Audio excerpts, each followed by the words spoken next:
right, welcome back. Welcome back to Greenbox Gaming plays Delta Green Impossible Landscapes. My name is Joe. I'm your handler for this operation, and I'm joined by my friends who are in various states of clothedness and non-clothedness at this time. I'll let you guess who is who. Starting with Brad, playing Hank. Hello, I'm not telling anything. Right. He's a never mind. I'm keeping that. That's an inside thought. That I ain't telling nothing. And of course, Dace playing Busiek. Brilliant blue thong. That's, you can say a lot with very little. Sometimes. You doing a crossword? Oh shit! Let me put this crossword away. My bad, guys. Are we playing? And then of course, Jean playing Benedict. Clinker breaker. Clinker breaker. Yes. Clinker breaker. It's a new favorite word. It's gonna stick in my head it's kind for of a like long time. The real thing from a coal forge. Let me read you. This sounds like thing. a skit from Rick and Morty.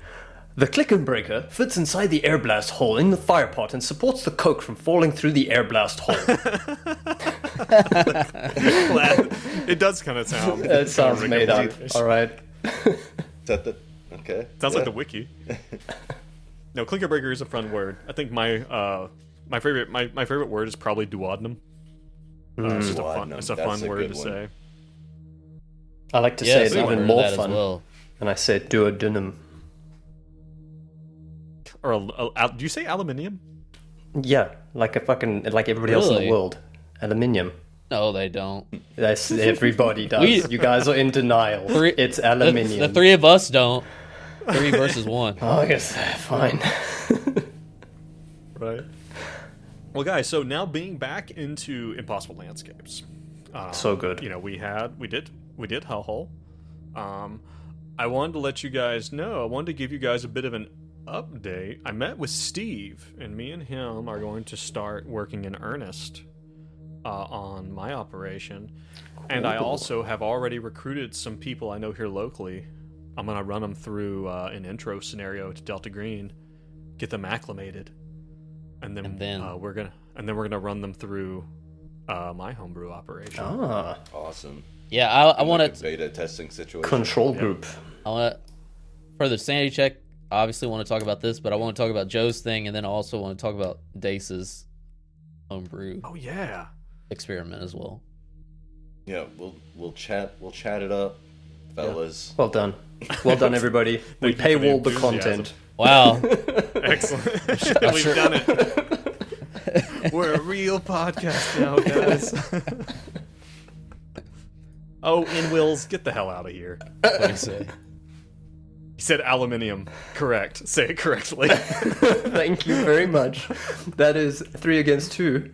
Just you wait till I get all my other internet bots we into don't the count channel. the chat. Kick him Yeah, out. we do. Kick him out. We don't count. He's gone. Wills, you're out of here. Banned. Burma banned for aluminium. Bet you use the metric system. Yeah. Bet you Yeah. use it. Okay, I use the metric system too. Okay, Ooh. But so us being back in Impossible Landscapes, guys. Like, how does it feel to to kind of go to get back into some characters after a long period of time? Because we kind of mentioned it last time. Like, we gone like 2 months without playing Impossible Landscapes, but you guys have been playing these characters for a long time. I know Busiek has not been played as distinctly as long because I just to twist the knife, Benji's dead and he's gonna stay dead. Aw. Thanks for that. Just to make sure you know. But like getting back into these characters after a while, like is it easy? Is it quick? Is it just like, man, like I just feel like I'm putting on an old pair of house shoes? Like, or is it? It's exactly Very as I easy for me. described. Yeah. Well, as we've always known, Hank and Brad are basically indiscernible. That's true. Same person. Hank is, you Hank were is who almost I'll children. be when I turn 68. If I make it that far. It's just when did the Eats abduction a shit ton of happen? soup. Has it happened? Right. Or is it Oh, going to happen? I don't want to talk about that on air. It's in the process of it. Got you. Say no Dace, more. you're over at his house right now. Are there some new roommates? Or Is I Dace don't the know if roommate? I can legally say.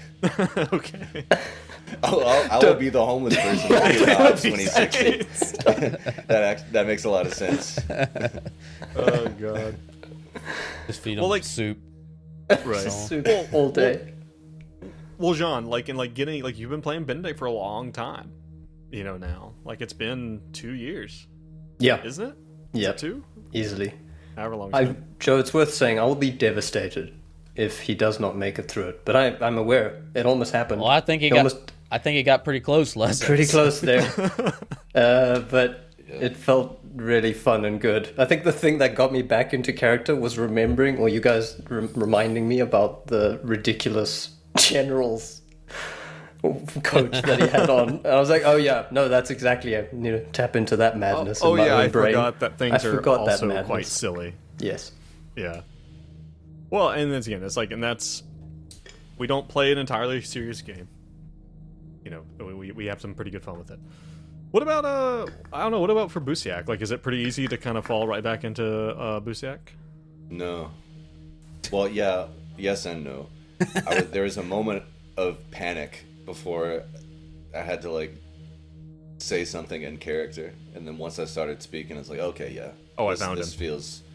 This is. I remember this. Yeah. Well, and I think that's it is hard. And I know specifically for you, Dace, because your process of finding the characters and is very much grounded in finding the voice. Like, it's very important true. to your process. So, and that's a lot of fun. You know, finding the right voice. You know, me, I'm a man of like 3 voices. You know, as is evident by the fact that Old lady voice. yeah, I have an old lady voice, Show an old man voice. voice, and I have Louis, and that's about it. You're doing yourself dirty. That's not true. You got far many more voices than that. Yeah, but it's like if I don't know, it's like I think especially having these characters and Jean, you talk about, you know, how disappointed you'll be if you don't get to the end. Like, I don't know, like, do you guys have any like preparatory kind of like, man, like, what if I never play this character again? Like, after being with him for so long. I know it was like that when Benji died, right? We'd been with him for so long. Him being gone was very sad. But like, what if they get to the end? Like, what if they win? Oh, Busiak's gonna win the game. He's a fucking hero. He's gonna win. He's gonna a beat hero. Delta Green. I imagine that, you know, that scene in The Matrix with the architect where Neo is talking to the architect. Like, I imagine Busiak goes into that room, but instead of the architect, it's Delta Green, and Delta Green is right there. That's Delta Green, and Busiak just beats the shit out of him. Just, I win! I win! Take Just- his fire axe just off a his shoulder and fucking. Just a silhouette of Joe, but it's like filled with Matrix code. Right. But yeah, I think that, Yeah, I don't. Yeah, I am kind of wondering how Hank / me will play the end, or what even is the end type thing. what is the end? Well, especially in a game like this, right? And we can talk about it, you know, more like when we kind of talk about the overall arching, like when we do our debrief and stuff like that. You know, like, this game is meant to be very, I don't know, like, not necessarily like M. Night Shyamalan like style. It's a twist, like, There's a not twist. necessarily that. But it's like it's meant to have all these little things, and it's written very well to give you that feeling of like, oh my god, there were little things that seemed inconsequential early that now I'm finding out meant something, right? And it's written that way very masterfully, in my opinion. Not that there aren't places where you need to bulk things up. And I hope that as you guys have gone through, that you've gotten that feel, right? Don't think I didn't catch your mention of J.C. Lenz in the last recap. That was a very pointed mention. I have no idea what you're talking about. And you guys should still be carrying around that bottle, by the way. Are we though? No, we smashed it. I think we smashed it smashed way it. back. The Benedict just said, like, it's like we start. It's like, okay, so there you are, guys, at the scribe. Benedict smashes the bottle. That's the What'd first he thing do? you Yeah. Well, listen. Okay, so let's dive back in. So last time, last time you guys are here in the gallery, a beautiful place that is filled with different works of art from all different times and places, all seeming to have that one thread joining them together, that one theme that, even if it is not obvious, is ever present. Some connection to the King in Yellow. You guys left Hildred, who was in his weird room where he's making all these connections with all these different people, trying to discover who the last king is. And you made your way down towards the scribe. But before you did, you went through a strange room with a mask at the end, waiting, wanting Benedict to come get it. Benedict got spooked, rolled a critical success on a power roll, which is the only reason it went this way, guys. I think so. That's the only reason he's not dead. The only reason. You guys, a pumpkin case. Good to see you. You guys went, or Benedict goes to go down this and got spooked and starts to head back, and you see that the inside of this chamber is filled not with curtains, but they all kind of coalesce into these figures, these people wearing these dark robes and these pallid masks, saying, "Join us, come back, take the mask," to Benedict. And you guys flee the room, and Benedict kind of comes to this conclusion, like, it seems like Benedict, and I think especially for you two, for Hank and for Busiek, to see Benedict like, "No, guys, like, we should stay here. This place rocks." Like, you know, to hear that, like, it's like, uh-oh, Benedict might be losing the plot here a little bit. It makes sense. It makes total sense. I get it. He gets it. But to see Benedict drawn into this place, it's like, And the thing is keep in mind, Benedict, I think, is now the least sane of all of you. Maybe Hank is a little more not sane. I don't remember which is which, but he seems to be pulled into this place. You guys go, you follow Ambrose into this hall of machines, right? And you see machines of all types, and specifically, you guys are spooked by the existence of two specific machines that you guys have seen before: the cherub and what is it called? The lion. The lion. That's right. Yep. Yeah, we can't forget it. You can. We won't. Which, by the way, is one of the best few episodes we've ever done. Is those few episodes with the High lion. quality, yeah. Like, hilarious. What a great time. But you guys go in there and you see that there is the scribe, and the scribe begins to, Ambrose repairs the scribe, and the scribe begins to basically write out things as they're happening, even thoughts that people are having, much like one would write a book or a play. And Ambrose gives the machine a quick slap, "Stop that," you know, and takes the invitation that you have and feeds it into the machine, and it prints out not 3, but 4 invitations: Hank Ellis, Benedict Farthington, Busiek Bartok, Benjamin Potts. They all fall. Ambrose takes the Benjamin Potts one and crumbles it up, throws it over his shoulder. And I believe Benedict went and grabbed it. And I think it was Brad, you had said as Hank that it's like the idea that, like, seeing Benji's name kind of like filled Hank with a new sense of hope or something like that. Like, oh, Maybe. I'm not sure exactly what. Yeah. I think you're thinking about what Busiek said about learning that Richard might still be alive. Yes, that's right.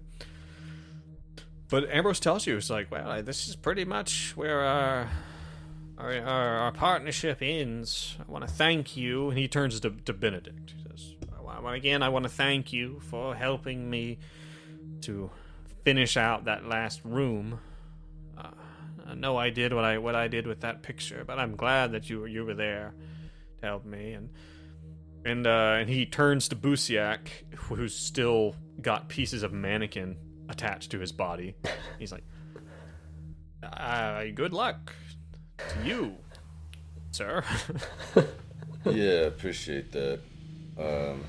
Scratches the one on his codpiece. I'm wondering from sort of like a metagame standpoint if there's any way that we can reprogram the lion and the little baby to help us on our quest. A familiar. Sure, Familiar. No. I've heard what you do to NPCs. Hell For no. all that air vent. You know, that's fair. That's honestly fair. I know your game. Isn't that right? And the scribe writes out, yeah. Yeah. Yeah. I know what you do. Well, I mean, he turns to Hank. He's like, careful out there, Mr. Ellis. Not everyone's going to be as patient as I am. But I can't say it's been a pleasure, Ambrose. Hank's still like, should I let this guy get out of here? And he's very much, he's criminal. like putting, like his bits and pieces, like in his little tool belt or his like little tool satchel. And he's like, well, and he points off further down this gallery of machines. Entrance should be back that way. Not too far to the palace now. Should be more or less straightforward. Well, thank you, sir. We kind of take our leave. I have a quick Hank's just gonna leave him be. calculus question. Yeah, I Joe. mean, Would you say that if you are imbued with hope, that one's willpower would increase commensurate to suchly hope? Asking for a friend. Asking for a friend. God damn it, Sean. It's why is he like this?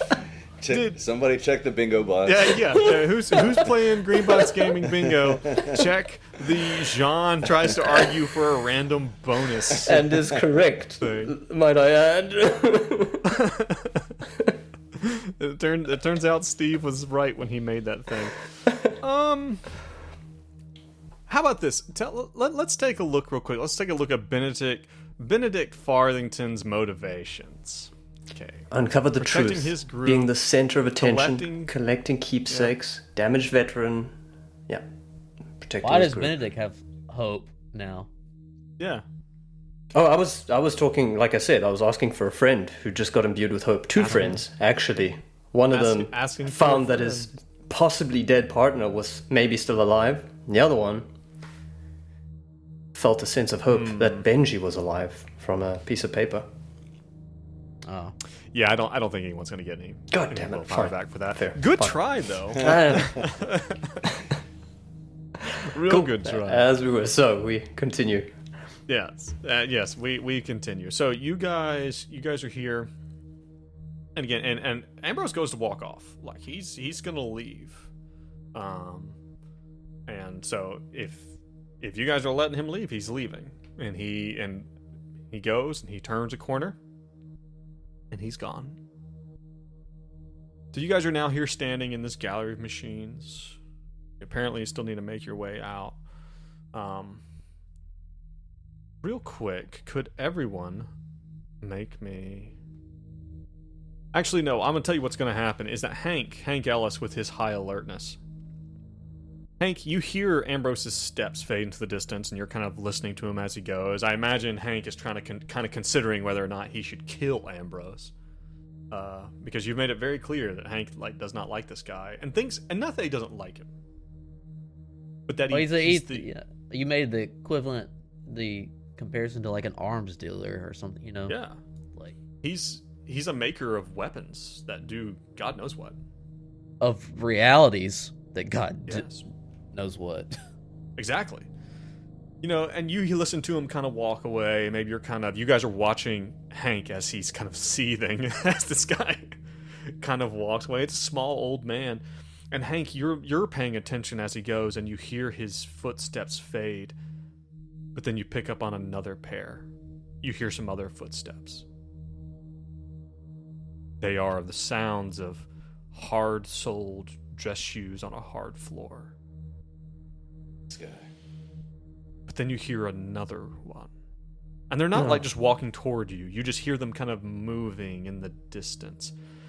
And again, with your high alertness, because Hank's alertness is pretty damn good, you maybe just through some of the displays, maybe, Hank, you turn, and right as you turn, you see something light-colored, like a flat mask, dart behind something out of the corner of your eye. Fellas, let's get out of here. We're being watched. I don't feel safe in this place. Lead the way, Hank. Lead the way. Hank will hurriedly but cautiously go towards the door to try to get out of this music. Yeah, you go and you guys are making your way through, and you're going the way that Ambrose told you. And right as you get towards the end, you see that there is a small display right next to the door on the way out.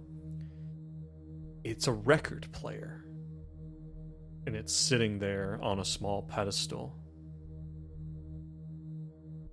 And there's a record on the player.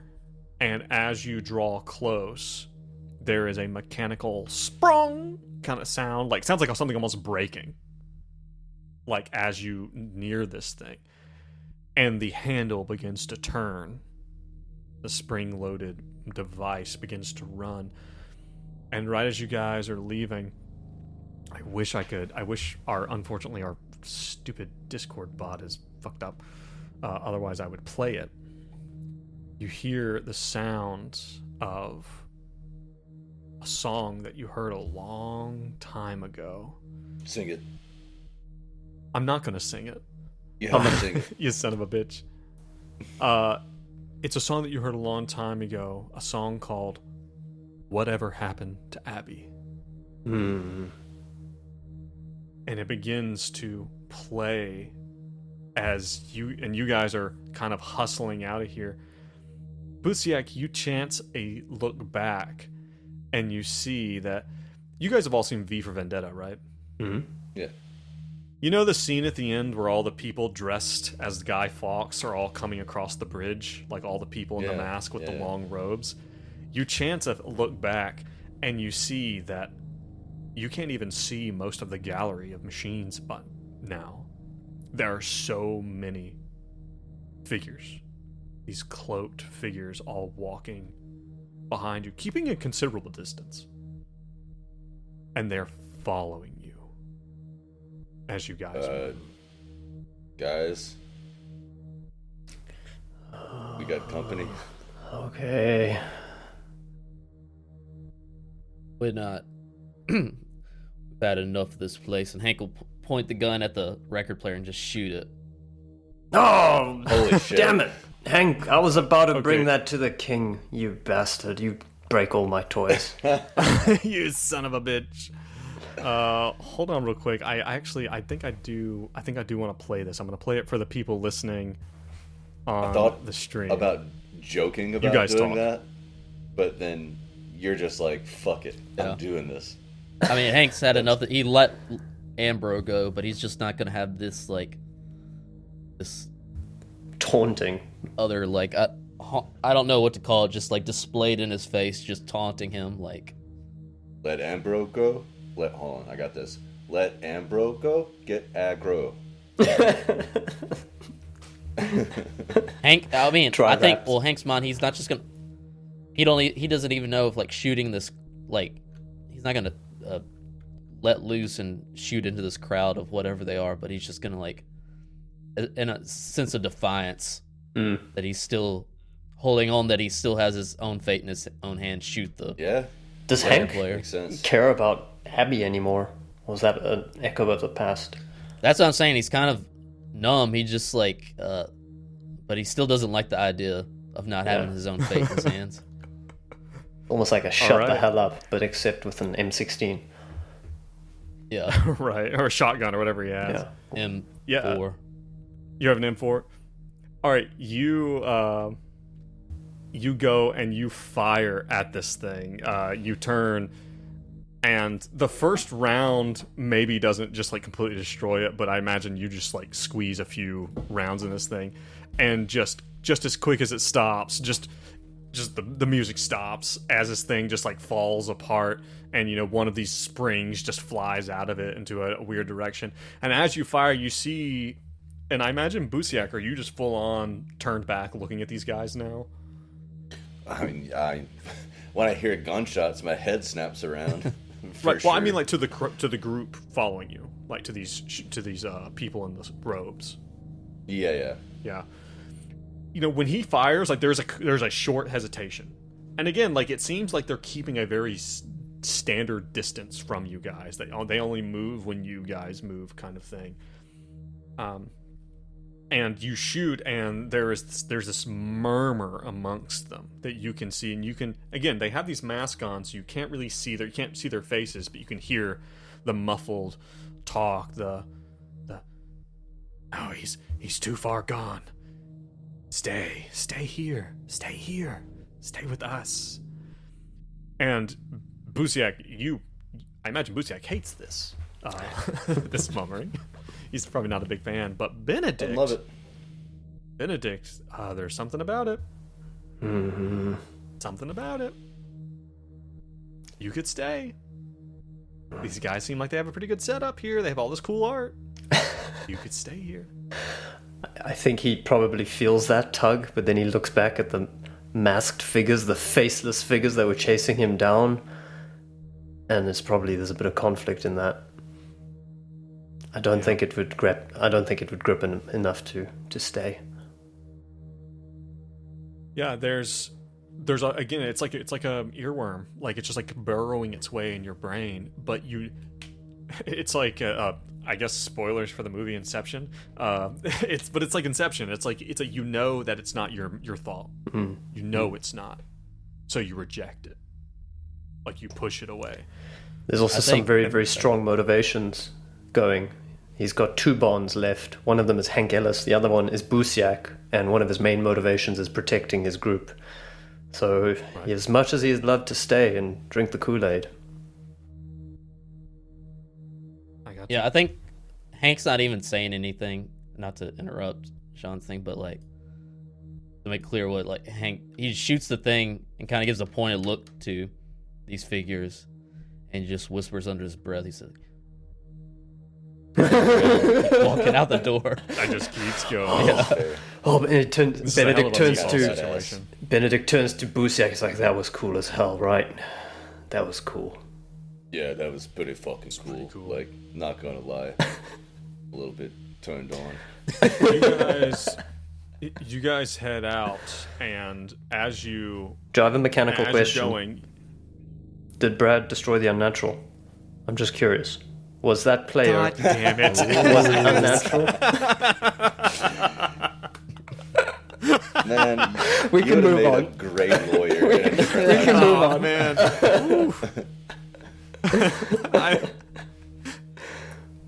You know what, Jean? I'm want- joking. Well earned, well earned. You gave me a good chuckle. I've been joking. Entertained me. Hank Ellis, take one sanity point and remove it from your pile. Nice. Joking and a well-argued Yeah, case. that was a good one. Excellent. Success. So you let me guys are making your way through. Go It ahead. should be noted you're encouraging this kind of behavior, as we were. God damn it, you're right. Busiak -5 sanity. Okay. I'll do that.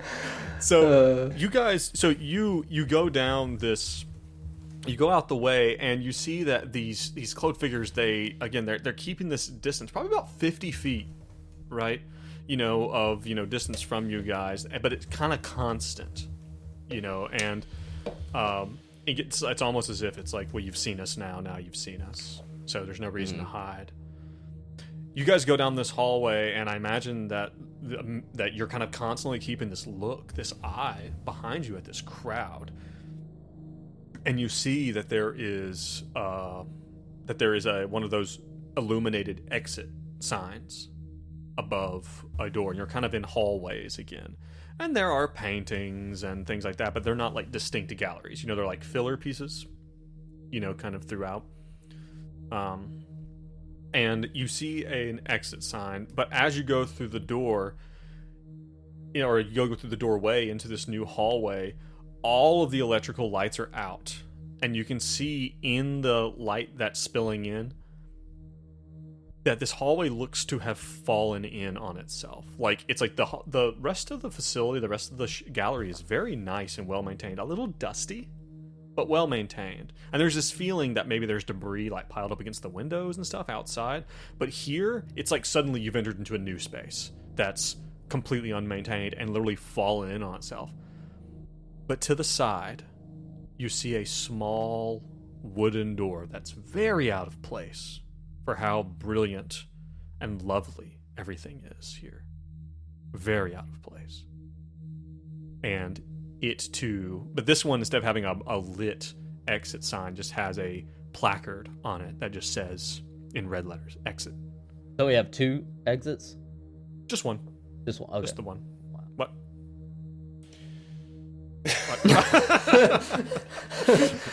The Discord. Excellent. Okay. Apple party. Bullshit. Okay. That was a little jarring. treat for the video audience. Not sure what that was.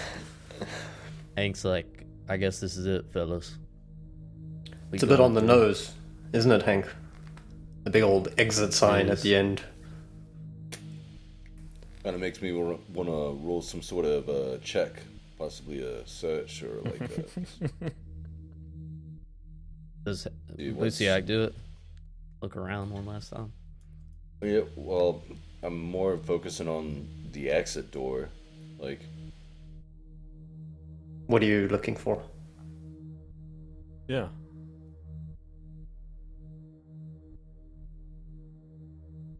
okay, maybe I've got D&D brain. Maybe it's not even worth... Okay, this is Delta Green. Let's just fucking go through Just the door. roll perception and figure out what the door tastes like. Roll perception for traps. Right. Fuck it. Let's just go through.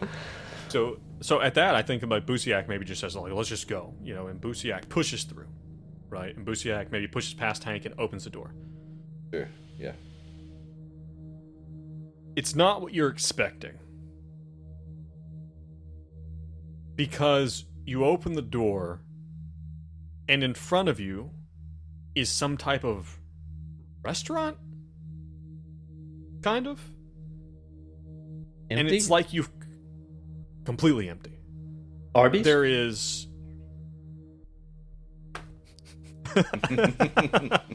No, unfortunately. You open the door and it's like you're coming in through the back of a restaurant into like there's little tables and it's kind of cozy and a little bit dark. Sort of like a diner situation. Kind of, but then a smell hits you, wafts over all of you, and instantaneously, you know what this is. It's the delicious roasted smell of coffee. Oh, goddamn! Could I use a cup of coffee? And behind the bar is a big espresso machine. And everything's piled up, all the cups are piled up, is just like in the area where there might be like baked goods is empty and stuff like that. But it's like you've come like through the bathroom, like out of the bathroom door or something of like a little coffee shop. And there's like big plate glass windows. And over in one of the corners, you see on the far side, slightly raised, is a little stage with a bar stool sitting on the middle of it and a microphone. Busiak Bartok. Once a long time ago, back in 1995, you entered this coffee shop. It had been a long day. You've been in the ICU with Gustav. His damn wife stabbing daggers at you. The medical staff being incompetent and shitty. You had to get some fresh air, and you came down probably countless times to this little coffee shop over the few months that Gustav was there. You know this place like the back of your fucking hand. And here it is. And out on the streets are not the streets outside the hospital, not the streets outside the cafe, but the streets of Carcosa. Clear as day. Guys, I know this spot. I used to go here. Hank will do an alertness check to see if there's anyone else here. Success. There is no one here. It's maybe you peek through. There's not really like a back room. There might be like a storage room or something, but like you can't really tell there's anyone here. But you do detect something. But not here, not in here, but outside. You see a sudden blue flash outside and it's so dim that maybe the others don't really catch it. And you guys have gotten so accustomed to the sound of warfare in Carcosa that the sounds of bombs and distant gunshots is commonplace at this juncture. But that is not the right sound. That pop, not right. That's not a bomb. It's not a grenade. It's not a firearm. But then you see another one. Another flash, this one pink, followed by a short pop. Oh, Fireworks. It's fireworks. A gender party? It's a gender reveal party. Well, Hank will look around. He says, "This place seems dead enough. Though there's a smell of coffee, but look outside at the fireworks. I mean, Are they going over a particular building, or how far away do they look?" In the cinematic version of this, we're looking at Hank Ellis as he approaches the plate glass. We're watching him from outside, and we see him approaching, I imagine with his rifle still up, still at the ready. And we see Hank Ellis look up, and we pull back and back and back and back as we see the huge bulb of the palace right there. Hmm. And there are fireworks. Bah, bah, bah, bah. Fellows, you're gonna want to see going this. Off. And I don't know. Yeah. Busiak will come up and stand next to Hank. We're finally here. Made it. This is the palace, huh? Well, I could use a cup of coffee before we go do this. I think that is a fucking why not? fantastic idea. Why not? And if I recall, this place has the best potato salad that you'll ever find in the States. Well, I'm going to serve myself on the coffee. I don't know if you want to handle the potato salad, Buziak. And he's going to go over and start making a coffee. I was hoping there was just coffee for already, me, in, thanks. Containers in a freezer or something. You know what? Actually, roll sanity check for Buziak. That's what I need. Okay. Man, just give it to me. We actually have a mechanic for it, guys. I'm sorry.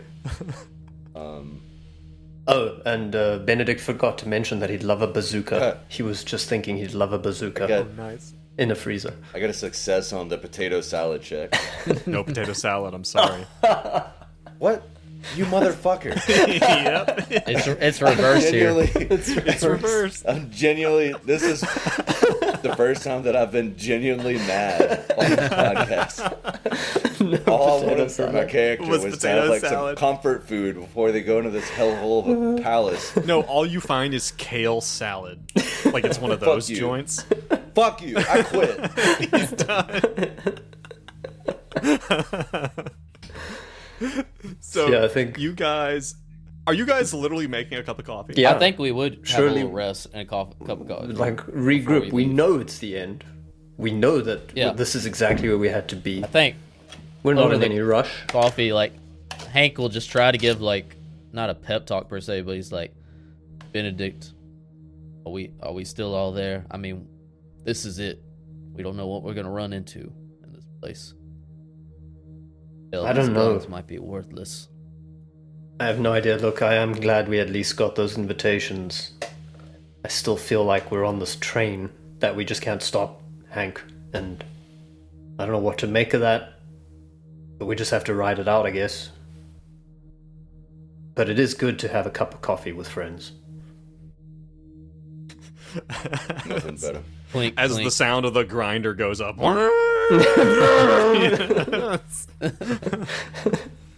You guys feeling a dark roast, a light roast? What are you thinking? Dark for me. Only dark. But Hank, I don't know, there's no preparing here. I think it's just worth just taking a moment, and who knows what's gonna happen next. I don't know if there's any saving us or anyone else. We find Abigail. I'm gonna take her with us, whether she wants to or not. Benedict takes out the little invitation for Benji and puts it at the table with them while they're drinking coffee. And Busiak will make a 4th cup of coffee. Sort of like put it next to the invitation. Man. And all you can think is, like, as you guys are sitting here, Benji would have loved this place. It seems like exactly the kind of place that Benji would have played. And maybe you guys... And go ahead. in fact, he did. In fact, Correct? he did. Yes. I was thinking that exact You guys- thing. Maybe you guys even This take is where he went in his fugue state, right? exactly Right. after he read The King in Yellow. You look over, toward that space, towards that little stage with the bar stool sitting on it. There's no bar stool anywhere else in this place. It's just for the stage. And you can imagine all the garbage slam poetry that's been read at that microphone. Like you can. Like it's like soaked into the furniture, like it's like that, like it's in there. But you also, I don't know, maybe even you can even imagine, just in the back of your brain, the tickling, just the slightest tickle of a blues guitar being played in this place. Just the reverb of it, just like somewhere in the distance. Right. Just somewhere in the distance, and you know that. And I don't know, maybe in this moment, maybe it's like, I actually don't know. Have you guys ever had even a moment to really even? Have these characters had a moment to actually sit down and mourn Benji? Yeah, No. yeah. That No, I think we ran from the our thing that disintegrated but him and carried on. I think it was kind of cathartic, at least for Hank. Like afterwards, yeah, not then, but we found Busiak almost right away. But then we had a second where we could explain to Busiak what all happened, and that was kind of like Probably right. a coming to terms with what happened. Actually, explain it to someone else. Yeah.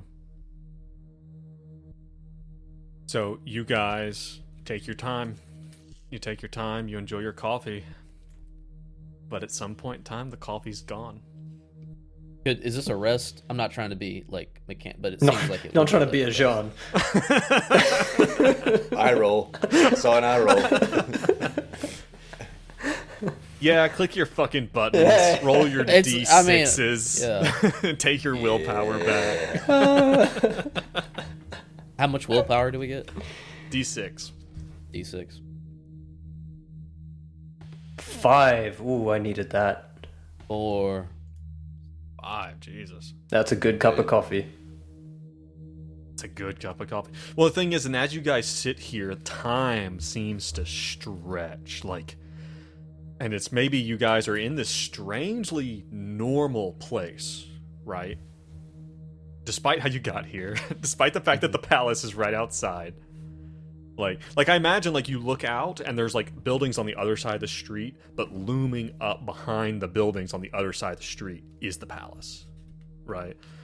And this place is normal. It's normal Earth. It's normal America. Like a little New York coffee shop, right? It seems so normal, but as you guys are sitting here and consuming your your espresso, or however you take your coffee, you are reminded, you suddenly all come aware, like, we've been sitting here a long time. Like, a long time. Is anybody missing health, by the way? Don't need. I'm full. I am 5 down. 5 down. Roll a quick constitution check.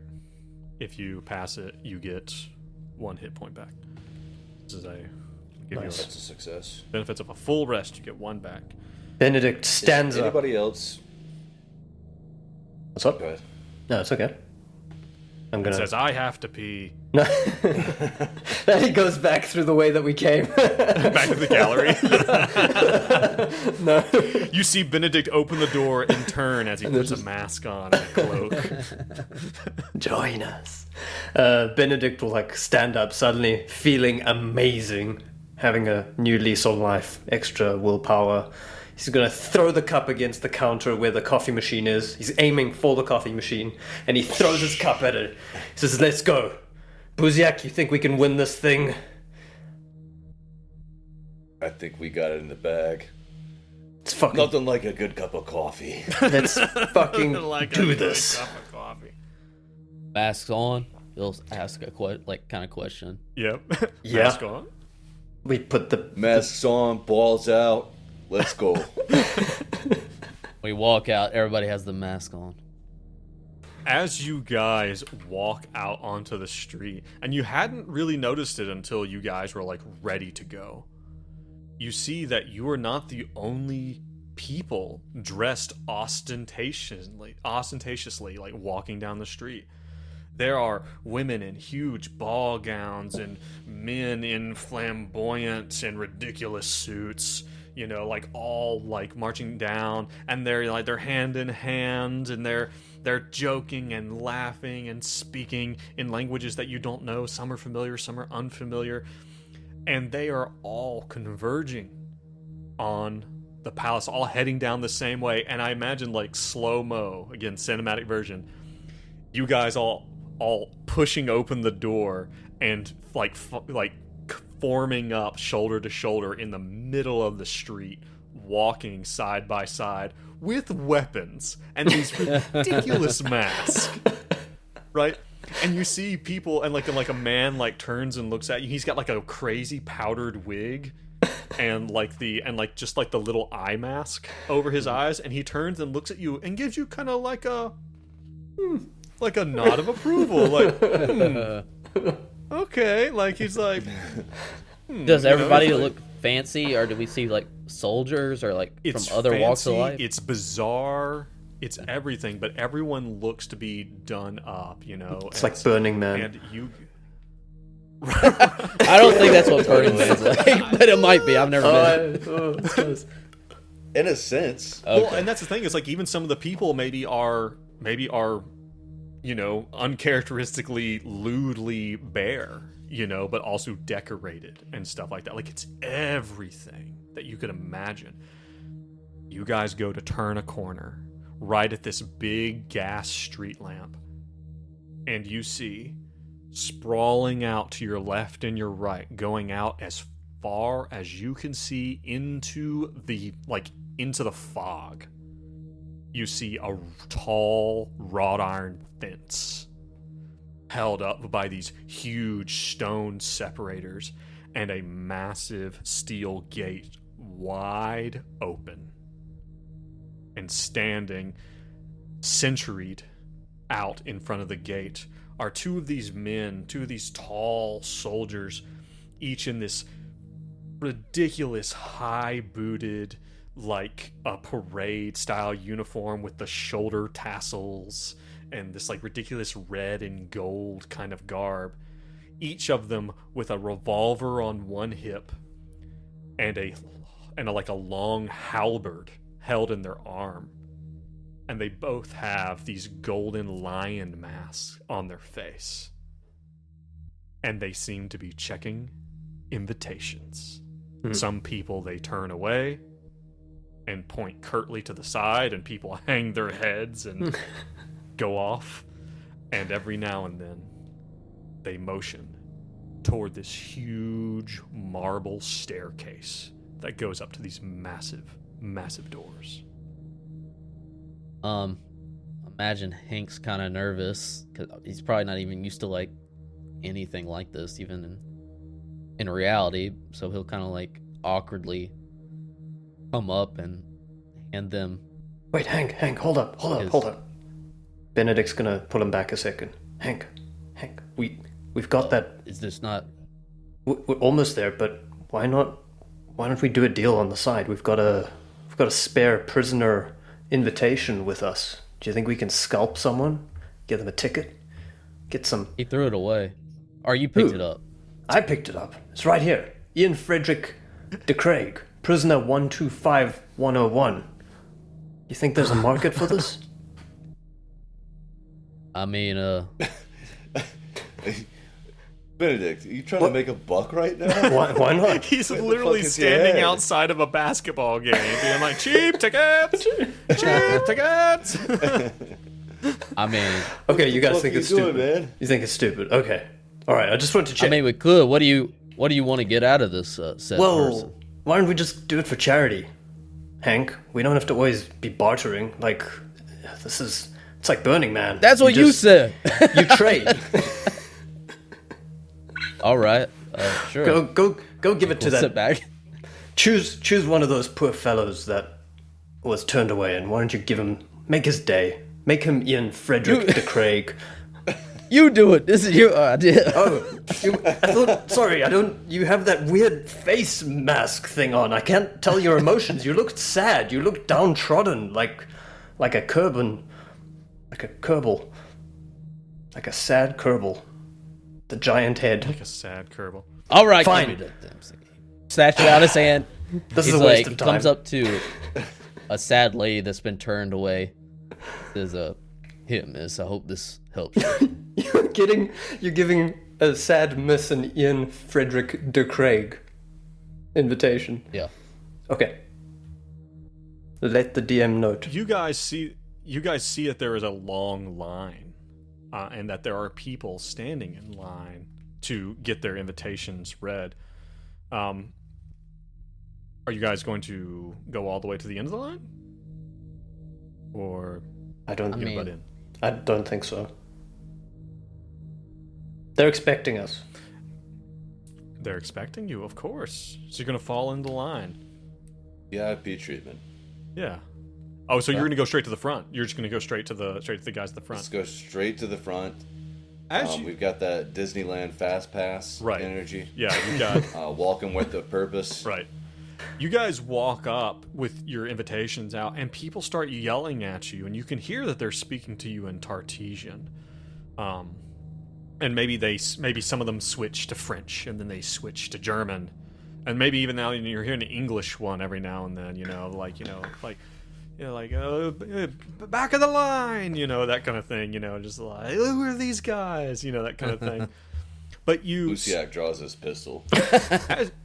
So you pull your pistol, and one of these men, he's like, whoa, like he kind of had said something to you in a language you didn't know, like he was like having a problem. You pull your pistol, and he kind of, and he quickly takes off his mask and like goes to get out of line, like he's afraid of you. But you see now that his cheeks are sunken, like he hasn't eaten in weeks. And his teeth are rotten and terrible looking. His eyes are like dark. And you're now looking at his costume, and it looked kind of like opulent, like a tailcoat, and like a double-breasted jacket. Now you look at it, it's kind of ratty. Man. Trying to make me feel bad for drawing. How do you feel, Luciak? But as you look at everyone in line, you now see that like you can see the places where people's skin is laid bare.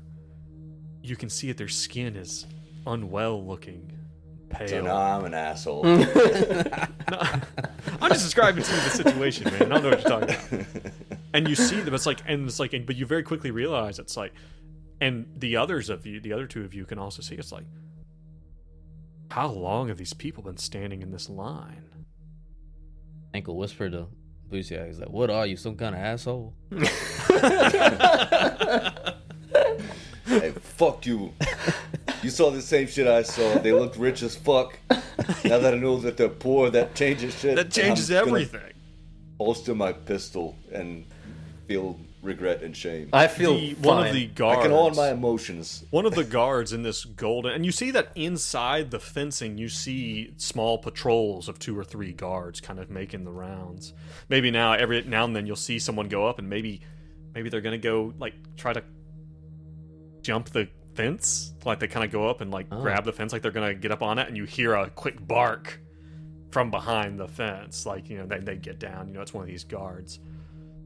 But one of these guards in this lion mask, he sees this kind of disturbance, and he kind of steps up towards you, and he kind of shouts at you in Tartesian first, but then you don't really respond, and he sees that you've got these invitations, and he kind of waves you forward. Okay, we'll go. As to come. And we approach.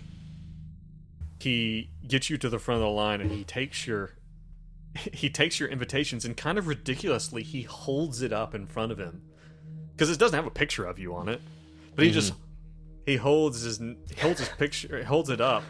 He takes all 3 of them, and he starts speaking, and he starts going through different languages, and eventually he falls on English, and he says name.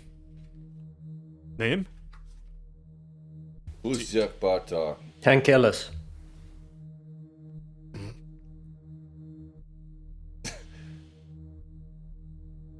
Hank. Hank Ellis. He's got this mask on, so you can't tell exactly what's going on, but he's like, he's kind of confused looking at them now. He holds this one out. Sorry, he's confused. He's Benedict Farthington. Oh, okay. And he folds them back up and hands them to you, and says, "Enjoy the party," and motions up to the steps. And you can hear this groan that goes out to the people behind you in line. And you realize now that you're actually not sure that you've actually witnessed a single person being let into this place. This whole time you've been standing here. And the guards up at the top of the stairs, there's 2 of these guards with these masks. And they open these large doors ahead of you. And you guys walk up and enter the palace. And deep, deep inside each of you, you know beyond a shadow of a doubt that you are entering the end. The very end of everything. And that, my friends, is probably a good place for us to stop. Nice. Wow. Well we done. fucking made it. We made it. You made it? We're in the palace. You're in the palace. Wow. And only good shit can happen from here on out. is what I want to make sure we're you gonna know. speed run the King in Yellow's palace. We're gonna do it like how they play, like Mario speed run. Laser focused. Laser focused. That describes us. You're gonna do that thing where you turn backwards and do the jump that makes you go up the stairs really quick. Oh yeah, we are. Nicely done. Very cool. Guys, Yeah, well done, Joe. guys, thank you. Always a pleasure. I mean, we are. This is it. This is it, gentlemen. End game.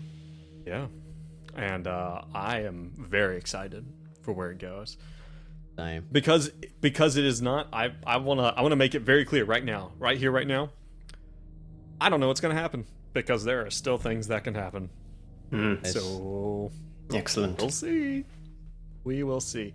Everyone listening, everyone watching, thank you so much. Thank you for joining us. In Will's Pumpkin Cakes, always great to have you guys here. It has been. Because we took some time off because we were doing some recording with some other guys. Pumpkin Cakes, I don't know if you had seen that stuff that we'd put out on the podcast. But we did some stuff with some other folks with the RPG Reanimators. Great crew. Check them out. They've got a great podcast. And you can see the videos there if you want as well. If you're doing Right. the Twitch You see thing, the maybe you videos want the of Blue videos in RPG Reanimators channel. Yeah, over on YouTube is where they've got those. The stuff we've done with them. It's been fantastic. But I'm glad to be back in Possible Landscapes. At the same time, it's a little bittersweet to know what's happening and to know what's coming. Guys, we will get this done. Are you guys ready? Are you guys ready for the end? Yes. Yeah, but also no. Yeah. Yeah. Well, listen, we'll talk about it a little bit on Sandy Check. Everyone listening, everyone watching, thank you for joining us. We will catch you next time. And remember, as always, stay safe, stay sane. Bye.